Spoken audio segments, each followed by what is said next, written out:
ఆత్మీయమైన మిత్రులందరకు హృదయపూర్వక నమస్కారాలు మరియు శుభోదయం. ఉదయబాబు మినిమం బేసిక్స్ ఛానల్కు మీ అందరికీ శుభ స్వాగతం. ఈరోజు మనం ఈ కార్యక్రమంలో ఒక చక్కని శ్లోకము, దాని యొక్క భావము తెలుసుకుందాం. అనంతరం ఆ శ్లోక భావాన్ని మరింత వివరంగా ప్రస్తుత సమాజ వాతావరణంలో మనం ఏ విధంగా వ్యవహరించాలో తెలిపే విస్తృతమైన వివరణను కూడా తెలుసుకుందాం. ముందుగా శ్లోకం 3 సార్లు మీకోసం, అనంతరం ప్రగలభ్యస్య యా విద్య కృపణస్య చ యద్ధనం యచ్చ బాహుబలం భీరోః వ్యర్థమేతత్రయం భువి. అప్రగలభ్యస్య యా విద్య కృపణస్య చ యద్ధనం యచ్చ బాహుబలం భీరోః వ్యర్థమేతత్రయం భువి. అప్రగలభ్యస్య యా విద్య కృపణస్య చ యద్ధనం యచ్చ బాహుబలం భీరోః వ్యర్థమేతత్రయం భువి. అప్రగలభ్యస్య యా విద్య కృపణస్య చ యద్ధనం యచ్చ బాహుబలం భీరోః వ్యర్థమేతత్రయం భువి. ఇప్పుడు ఈ పద్యం యొక్క భావాన్ని తెలుసుకుందాం. ప్రజ్ఞ అంటే తెలివితేటలు లేనివాడి చదువు, లోభి అంటే పిసినారి యొక్క ధనము, పిరికివాడి బాహుబలం, ఈ మూడు కూడా ఈ భూమి మీద వృధా అంటే వ్యర్థము అని ఈ పద్యం యొక్క భావం. అంటే చదువుకున్నా తెలివిగా ప్రవర్తించలేకపోతే ఆ చదువు వ్యర్థం. ఎంత ధనం ఉన్నా దానం చేయని లోభికి ఆ ధనం వృధా. ఎంత బలవంతుడైనా ధైర్యం లేనివాడి బాహుబలం పూర్తిగా వృధానే. ఇప్పుడు ఈ శ్లోకం యొక్క భావాన్ని ప్రస్తుత సమాజ వాతావరణంలో మనం ఏ విధంగా వ్యవహరించాలో అనే భావంతో తెలుసుకుందాం.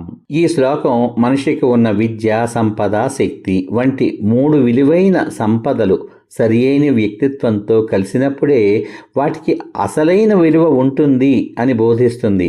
ఈ ప్రపంచంలో విద్య, ధనము, బలము అనే 3 గొప్ప సంపదలు మనిషిని ఉన్నత స్థాయికి తీసుకువెళ్తాయి. అయితే అవి ఉండడమే గొప్ప విషయం కాదు, వాటిని సరి అయిన విధంగా ఉపయోగించడం మరింత ముఖ్యమైనది. ఈ శ్లోకం అదే అర్థాన్ని ఎంతో చక్కగా వివరిస్తుంది. మొదటగా ప్రజ్ఞ లేనివాడి విద్య వ్యర్థం. కేవలం పుస్తకాలు చదవడం, పరీక్షల్లో మంచి మార్కులు సాధించడం మాత్రమే విద్య కాదు. నేర్చుకున్న జ్ఞానాన్ని ఎప్పుడు, ఎక్కడ, ఎలా ఉపయోగించాలో తెలిసిన వివేకమే నిజమైన ప్రజ్ఞ. ప్రజ్ఞ లేకుండా విద్యను సంపాదించిన వ్యక్తి సమాజానికి ఉపయోగపడలేడు. అలాంటి విద్య కేవలం పుస్తకాలకే పరిమితమైపోతుంది. ఇక రెండవది, పిసినారి యొక్క ధనం వ్యర్థం. ధనం సంపాదించడం మంచిదే, కానీ దానిని అవసరమైన చోట ఖర్చు చేయకుండా, తాను అనుభవించకుండా, ఇతరులకు కూడా ఉపయోగపడకుండా దాచిపెడితే ఆ ధనానికి ప్రయోజనం ఉండదు. పేదలకు సహాయం చేయడం, మంచి పనులకు వినియోగించడం, కుటుంబ అవసరాలకు ఖర్చు చేయడం వల్లే ధనం సార్థకమవుతుంది. లేకపోతే అది కేవలం లెక్కల్లో ఉండే సంఖ్యగానే మిగిలిపోతుంది. ఇకపోతే మూడవది, పిరికివాడి బాహుబలం వ్యర్థం.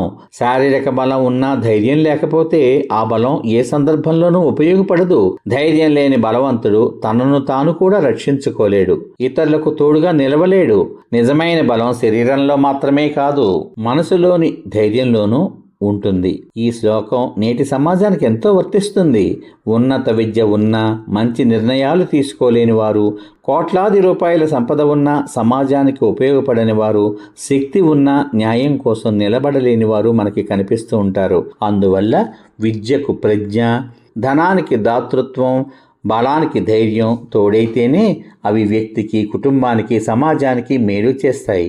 ఈ శ్లోకం ద్వారా మనం తెలుసుకోవాల్సిన ఖచ్చితమైన భావం ఏమిటంటే, ఏ సంపద అయినా దాన్ని సద్వినియోగం చేసినప్పుడే దానికి విలువ ఉంటుంది. ప్రజ్ఞతో కూడిన విద్య, దాతృత్వంతో కూడిన ధనం, ధైర్యంతో కూడిన బలం మాత్రమే జీవితాన్ని సార్థకం చేస్తాయి. అందుకే చివరగా మనం తెలుసుకోవాల్సింది ఏమిటంటే, ఉండడం గొప్ప కాదు, ఉన్నదాన్ని సద్వినియోగం చేయడం గొప్ప. బాగుంది కదా? ఈ శ్లోకాన్ని, భావాన్ని బాగా అర్థం చేసుకుని మీ నిజ జీవితానికి వర్తింప చేసుకుని జీవితంలో ఉన్నత స్థాయికి ఎదగాలని మనసారా కోరుకుంటూ, మళ్ళీ రేపటి భాగంలో మరో ఆణిముత్యం లాంటి శ్లోకంతో, భావంతో మీ ముందుకు వస్తాను. అంతవరకు సర్వే జనా సుఖినో భవంతు. శుభమస్తు. స్వస్తి.